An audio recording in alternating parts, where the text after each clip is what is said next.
Now, I'd be more than happy to help discuss the Sodor-based episodes, but only if somebody gets me out of here. Oh yeah, sorry about that. Come on, Rachel. Oh, look here! The first episode we're going to be talking about. When did this happen? Nobody told me!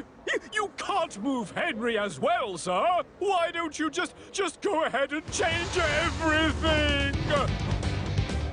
Shall I push my coaches from now on instead of pulling them, sir? Ordered! It had to be forever and f***ing ever. It's called Forever and Ever. And what are you going to do about it, baddie? Zack, I don't think you should be pushing him to the limit. Cam's right, Zack. Besides... Forever and Ever happens to be one of your favorite episodes, right? You love Forever and Ever, don't you?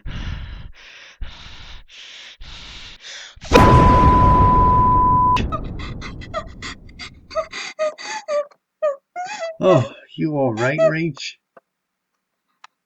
How are things settling? Things settled a bit there, Zack? I think Matt'll be fine. Just need to let some steam. Smoke. Okay. I think I'll stand away from him for a bit. Hold the elevator, Rach. Matt's anger still scares me. Forever and ever. Gordon is upset about all the recent changes to the Northwestern Railway.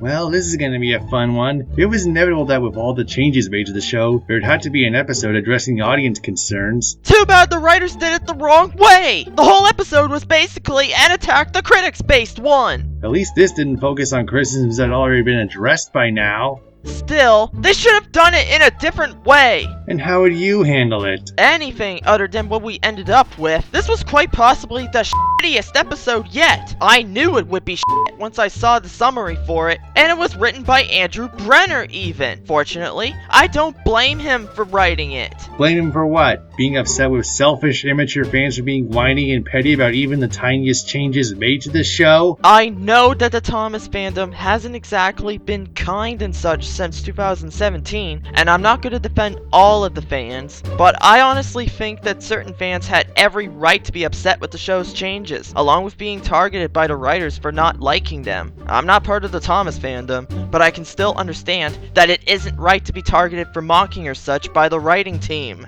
I can understand getting upset with change, and Gordon has gone through what a lot of people would have gone through. I'd even say this is partly similar to Read It and Wait from MLP Season 2. The viewer and Gordon are going through the same hoops at the same time, and the moral, don't knock it till you try it, as well as giving a newcomer a chance, was well shown here. And this is also Engine of the Future done right. I believe Mike can put this into better words than I can. If there's any episode I feel ashamed for being too nice towards, it's Engine of the Future. You remember our first episode where Zack and I discussed the episodes on the Extraordinary Engines DVD? You may recall me trying to give that episode the benefit of the doubts. Well, I take that back. All of it. The engines were jerks for no reason at all. Hugo was an absolute crybaby throughout both his episodes, and both his episodes were just as disposable as Harris Silververse himself. As for this DVD, I don't want to watch another second of it ever. There are plenty of other episodes in season 20 that I like, but the really bad episodes, plus the pandering to the fans outside the target demographic, hurt my opinion on this season. I'm not saying that season 20 was terrible, I'm just saying I find it very overrated. In fact, it's actually my least favorite season of the Brenner era, pre-BWBA. Let me be clear. I don't think season 20 is a bad season. In fact, I found a number of episodes to be quite good in all honesty. It's just not a season I'd be willing to watch on its own, and certainly not all in one go. As for Forever and Ever, Gordon was mostly upset that Edward and Henry, two characters whom he's been friends with since the very beginning, were leaving Tidmouth to live at Wellsworth and Vickerstown respectively, even though Gordon was sometimes a jerk towards them. I guess you don't know what you've got till it's gone. Too bad we never got Henry's reason for leaving. When the episode came out, I wasn't certainly expecting this to roll out quite suddenly. When Gordon started going crazy about these big changes that are happening across Sodor, it no really felt like Twilight went crazy from that MLP episode Lesson 0. And that imagination cloud where Gordon was in some kind of weird wonderland, it kind of brought a smile to me for some unknown reason I can't explain. Just admit it, man. This episode was justified. No, I can't believe you guys are defending an Attack the Critics episode. First there was Fame and Misfortune from My Little Pony Friendship is Magic, and now this one. Besides, you and Mike hated Fame and Misfortune too, Zack. Well, Mike doesn't like that episode, but he's a bit more lenient towards it than you and Zack are, Matt. So am I, by the way. And me too, Rachel. Don't forget that. You guys know what I mean. Anyway, I don't care what any of you have to say about it. I stand by my opinion. This episode was fucking shit, and you know it. And I stand by my opinion that you're stupid. Shut your mouth, Zack! You really piss me off, especially when defending an Attack the Critics based episode. But at least Forever and Ever was done properly. No, it wasn't. Yes, it was. No, it wasn't. Yes, it was. Wasn't. Wasn't. Was. Wasn't. I say Forever and Ever was justified, and if you don't like it, you can fuck off! Okay, Matt. It's a good episode, like you said. Exactly. Wait, what?! Grr. You know what? Fuck this. Come and find me when we get to an episode that is better than Forever and fucking Ever. Fuck this shit. Yeah, what's his problem, Doc? Second episode of Sodor now? What about Matt? Let's give him some time to cool off. Still, you shouldn't have pushed him like that. I almost felt ashamed of you, Zack.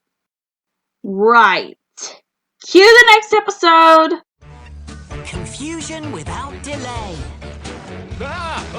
New engine Rebecca becomes determined to prove her place on Sodor. Remember how Nia said that since Henry has moved out of Tidmouth, a new engine would have to fill his empty berth? That's when Rebecca came in. And of the newbies this season, Becky is by far my favorite. In fact, as far as Tom's characters in general, she's right above everyone else.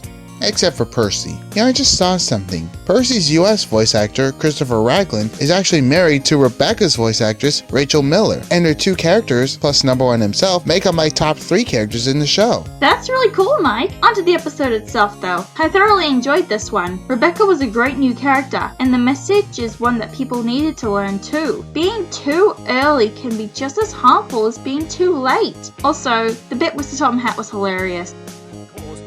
Confusion and confusion and a great deal of confusion. Though surprisingly not delay. I also love the part where Rebecca roasts Fine Scotsman in front of his brother. Hello, little brother. Oh, and hello again, new engine. My name's Rebecca, and I don't know why you keep calling Gordon little brother. You look the same size to me. If anything, I think Gordon looks bigger.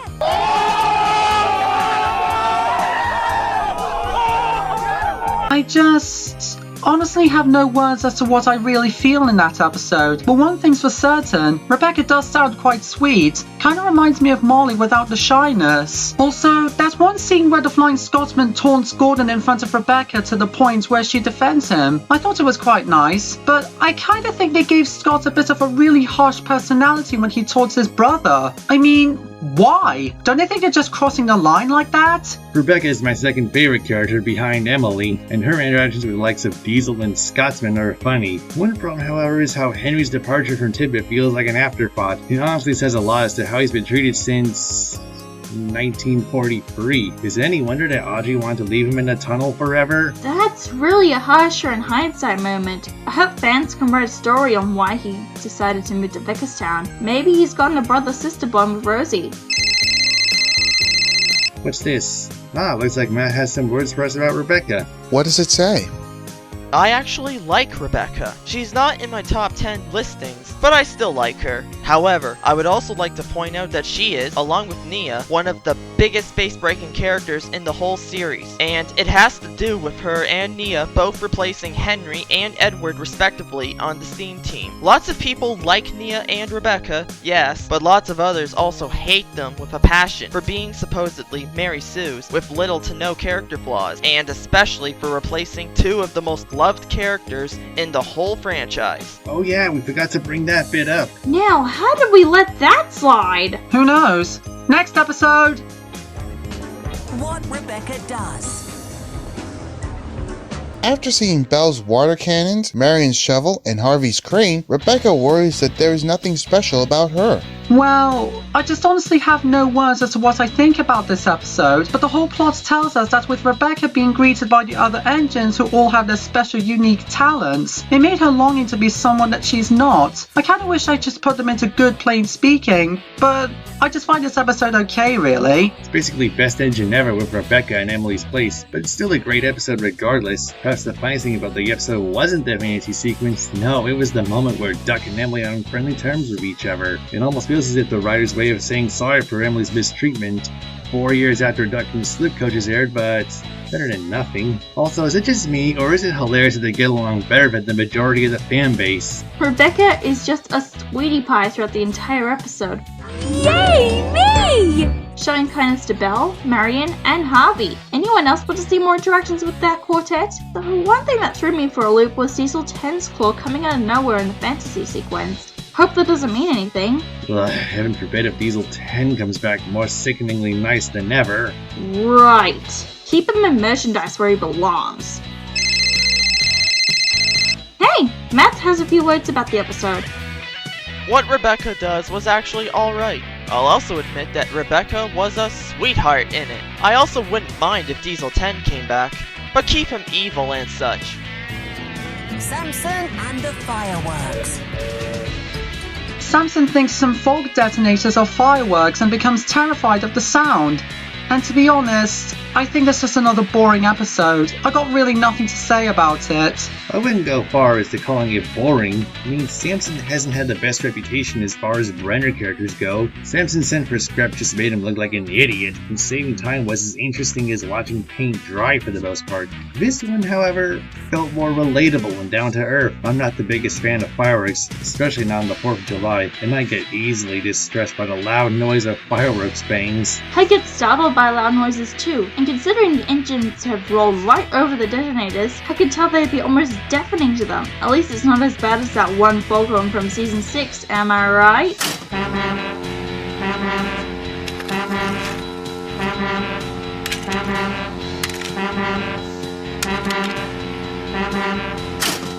But I really like this episode. We get to see more of the Samson and Bradford dynamic, and Bradford's showing off a more gentle side we haven't seen in his debut. I thought this was a really good episode. I too like the dynamic between Samson and his brake van, and Samson has actually shown to be a likable character and not a know-nothing show-off, whereas Bradford is shown to have more to his character than the drill sergeant type we saw in his debut episodes. So, what did I miss? Nice of you to return. Feeling better? Yeah, I am. Just don't ever push me like that again, okay? Alright, fine. Rosie is red. Thomas gets embarrassed when the engines tease him for being in love with Rosie. Along with Forever and F***ing Ever, Rosie is Red is among one of the most controversial episodes of the whole season. Not due to base-breaking characters in Nia or Rebecca, but because of possible romance between Thomas and Rosie. Shipping happens to be a very nasty topic in the fandom, namely with the hardcore fans who say that shipping trains together doesn't make a lick of sense, and that romance doesn't belong on a program like Thomas and Friends. I don't get it. Pigeons are allowed to express any of the 5 emotions we represent, but not love? If that's the case, then why the hell are they even anthropomorphized? You may as well get rid of the faces and have a railway documentary instead. I have shipped Thomas Pierce since the very beginning of my days on here. Heck, my username is a dead giveaway as to what my top pairing is, and I've already mentioned Duck and Flora in another episode. I also heavily ship other pairings, including Thomas and Lady, Percy and Rosie, and the Scottish twins with the high-speed twins. And though pairings do vary from user to user, no matter what they are, I have seen those users being put down, and I have been through this myself. I may be a Thomas shipper myself, but sometimes I keep shipping different engines together. I don't even know where to begin. I suppose I could tell you guys some of the romantic pairings I do support. Yes, I happen to ship the characters too. So, Mike, how about you? Well, I'm not as crazy about Thomas ships as you are here, but I do respect them. In fact, not gonna lie, I kinda admire Tom Rosie. And you have Rosie as Red to thank for it? In a way, yeah. Is this episode worth all the hate it gets? Absolutely not. Those who hate it based on the aforementioned topic are missing the point. Just because a boy and a girl are friends, that does not mean they're in love, something that I wish certain groups of people would take notice of. I'll admit I do like the pairing of Flash Sentry and Sunset Shimmer. Not from the first Equestria Girls film, but from the later films. Ugh, that would never work between them. And that's not even mentioning she's a pony in a human's body. So it's her in the first two movies and to an extent friendship games, but that's beside the point. Agreed, Zack. I'm Vincent Shimmer and Twice Century all the way. I personally don't like Twice Century myself, never have and never will, but I respect people who do like that shipping. Glad to hear that, Mike. Also, I've grown to like Math as well. You have? Yep, ever since Art of the Sun's Love. It showcases a very realistic animal to have relationships form. The best relationships start off as good friends, and then before you know it, feelings start developing. Well, I'm glad you approve of that ship. Wait, what about Guardian Soul and Rainbow Dash? I just feel totally left out only because of that Soar and Dash pairing that makes my blood boil with fury! Ugh! I wish that bastard didn't even exist in the first place! That pairing just won't work! AKA it sucks! Okay then. Well, in plain speaking, do you guys still support Guardian and Rainbow altogether, despite that, well, you know, maybe not. Hey, I still like it, Cam. It's very cute in my eyes. To be honest, Cam, while I like Soren and Rainbow Dash being together, I also like Guardian and Rainbow Dash being together too. I see. There's nothing wrong with that, I suppose. But you know I still despise it, right? Rachel? I do understand, Cam, but that doesn't mean everyone does. I still shipped Soar and Dash pretty hard, and I do like Eurosea with Rainbow Dash too. Yeah, everyone's entitled to their opinion on whom they think should be with whom. Thanks, guys. I guess that makes me a little better. I'm sorry for making it a big deal. And concerning Art of the Sun's Love, I think Rarity and Math are going to make it official in a couple of volumes. I can't wait for that. I know what you mean. Still wish my character was part of that story too. Still, at least I got my story Love from a Rainbow to work on if anyone's interested. What? What's wrong, Matt? Is there something on our faces? No, rather, I think there's something going on between you two. What in the name of StarClan do you mean? Oh, come on. You know what I mean, Rachel. And I bet you do too, Mike. Wink, wink. What? Matt, what in the name of Gaudry is wrong with you? Rachel and I are friends. Nothing more and nothing less. There is nothing going on between us and you know it. Besides, I actually have a girlfriend and it's not Rachel. Yeah, I have a brother named Mike. That would be awkward. Okay, if you say so. Lovebirds. I don't think this has anything to do with us referring to them as children and us being teen dad and teen mom, do you? I don't think so, but then again... Oi, man, you keep this up and I'll include your pony Sona in Arva Sun's Love and have you ship with Jennifer Montage. How about that? And I'll make sure that the next Thomas episode we watch will be Thomas Goes to Bollywood. Or maybe we'll watch The Great Race instead. I wouldn't actually think of doing it. That's too sadistic by my standards. I know what you mean, Zack. Phew! Glad I'm off the hook on this one. Yeah. What were we talking about again? Rosie is red? Oh yeah, but where'd we leave off again? Now that you mention it, Zack, I'm lost as well. How did we get to this point? I think I have an idea. Let's look at the Emotions Corner Season 1 on DVD. Mike? Yeah? How the hell is there a DVD based on the series when we're in the middle of episode 10? Ah, it's the latest trend. Instant home media. It comes out before it's finished. Didn't that happen back in 1987? That was with VHS, Zach. Anyway, let's see where we left off, shall we?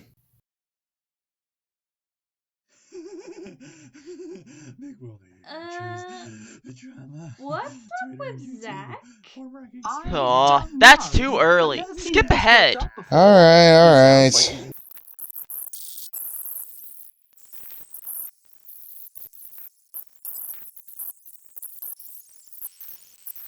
Yeah, logging locos have more personality than a Shima. I like that guy. He's funny. Skip ahead again. And never bring that up again. Alright.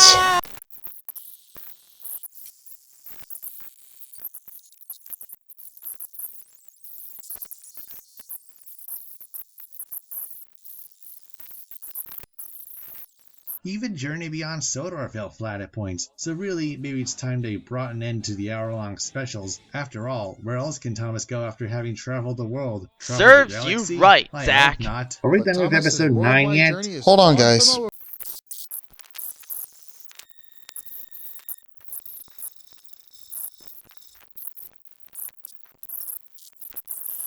Whole damn thing is a maximum catastrophe of scrap. Is not. For your information. Why did that have to actually happen? really Only good. because it's Yeah, part you of actually this want an episode that episode. completely lacks story.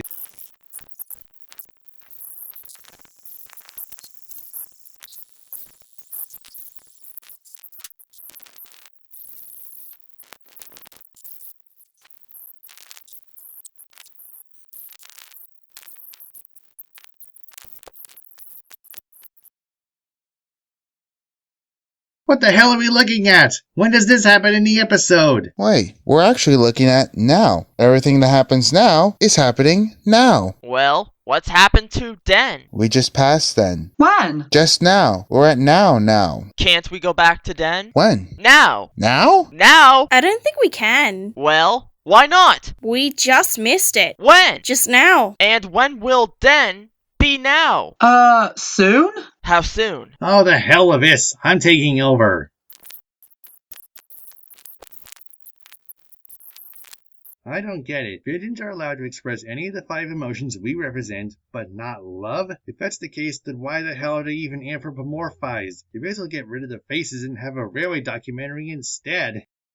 Ah, now we're talking. What? I just found where we left off. Where? When I mentioned that fans would rather have a railway documentary if they don't want the engines to feel anything. And then we end up talking about preferring shippings and random, irrelevant excuses for comedy up to this point. Ah, now I remember. Now let's resume to talking about Rosie is Red. When? Right now, unless I checked, it's Rachel's turn. Who? Ugh. Ugh. Rachel, let's just hear your thoughts already. This one is one of my favorites this season. Both Thomas and Rosie are very relatable. Thomas for the fact he's teased because others think there's something going on with him and Rosie. Gee, I wonder where this has happened before. And Rosie for being turned down by someone who she considers a friend. So Topham Hatt also shines here, as he tries to arrange a surprise for his wife, a little kitten of all things. Now isn't that just the sweetest gesture? Aw, you're so cute, guys. Hold on, guys. Give me a second. Yeah, this episode gets to tease us on many people who shipped Thomas and Rosie together finally came true. Well, that's only happened as one imagination cloud where the both of them are up on a tree as the other engines talk to Thomas's overprotective nature towards Rosie. Does this episode bring a smile to anyone's faces? Unless they hate it with a burning passion, of course. Because I sure don't. Fortunately, I really like the episode too. It's definitely one of my top episodes for the season, and one I will gladly watch again. Agreed. On a sad note, it's pretty much Thomas's equivalent to Brotherhood Social, an episode with an amazing theme, but many fans tend to overlook it completely in favor of other factors. Too true. On to the next episode then? Thomas's Animal Ark.